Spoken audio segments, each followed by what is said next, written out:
Ya, Saudara Universitas Pancasila secara resmi mengukuhkan 5 guru besar, salah satunya Profesor Dr. B.F. Sihombing SHMH dalam bidang ilmu hukum Fakultas Hukum Universitas Pancasila.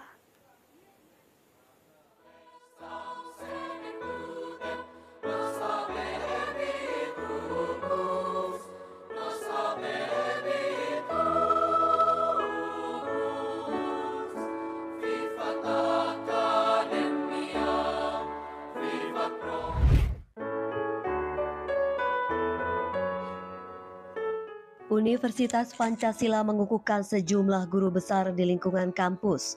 Rektor Universitas Pancasila, Profesor Edi Tuthendratmo menyatakan, pengukuhan guru besar merupakan suatu kehormatan dan kebahagiaan bagi seluruh sivitas akademika Universitas Pancasila. Guru besar adalah sebuah prestasi tertinggi di bidang akademik bagi setiap dosen. LL Dikti Wilayah 3 menyebut hanya ada 1,5% dosen yang memiliki gelar profesor dari total 24.000 orang dosen. Kali ini 5 guru besar Universitas Pancasila dengan berbagai bidang keilmuan yang dikukuhkan, salah satunya adalah Profesor Dr. B.F. Sihombing SHMH dalam bidang ilmu hukum Fakultas Hukum Universitas Pancasila.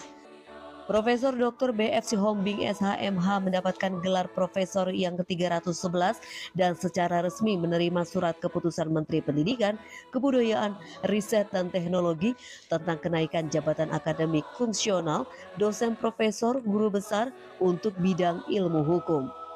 Dalam pengukuhan guru besar kali ini, Profesor Sihombing menyampaikan orasi ilmiahnya yang berjudul Konflik Tanah Hak Barat Terus Berlanjut.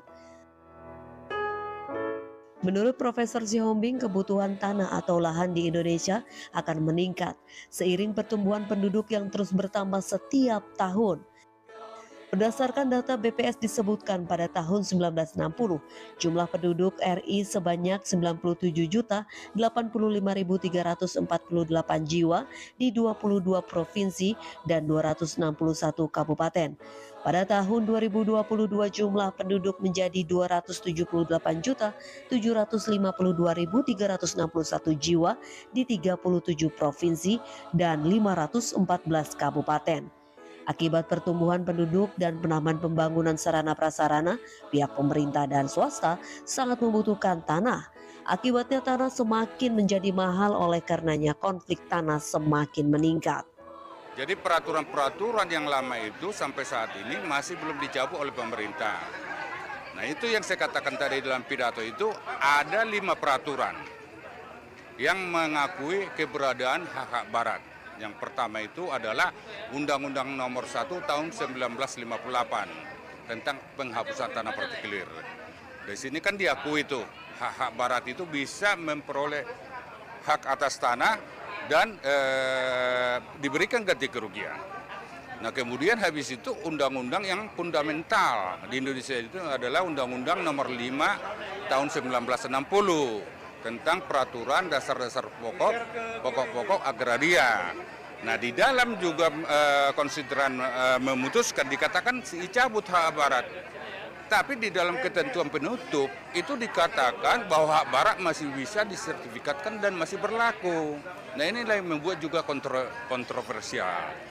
Nah, kemudian di dalam peraturan Menteri Agraria Nomor 2 Tahun 1960.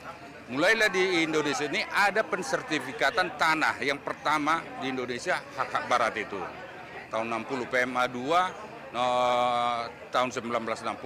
Jadi harapan saya PTSL ini lebih baik diterapkan seperti zaman Prona dulu tahun 81. Jadi tanah-tanah itu bisa disertifikatkan terhadap rencana umum tata ruang yang udah settle. Seperti saya dulu tahun 81. Membuat Prona itu di Rawamangun, itu kan udah perkaplingan, surat-suratnya udah lengkap, dan dia udah sesuai perencanaan kota. Nah, kalau yang sekarang ini kan semua, asal ada penunjukan perencanaan kota di sini, bisa semua masuk. Tapi kalau udah ditata oleh pemerintah perkaplingan ini kan sedikit persentasinya kecil. Itu menurut pengalaman saya antara Prona dan sertifikat PTSL ini. Dalam kegiatan pengukuhan guru besar kali ini turut dihadiri para wakil rektor, dekan, direktur sekolah pasca sarjana, serta tamu undangan penting lainnya, diantaranya Kepala LL Dikti Wilayah 3, Wakil Presiden RI ke-6 Jenderal TNI Purnawirawan Tri Sutrisno, Menteri Pertahanan RI periode 2009-2014, Profesor Insinyur Purnomo Yusgiantoro, Imam Besar Masjid Istiqlal Profesor Dr. Kiai Haji Nasaruddin Umar, para rektor, guru besar tamu, serta tamu undangan lainnya.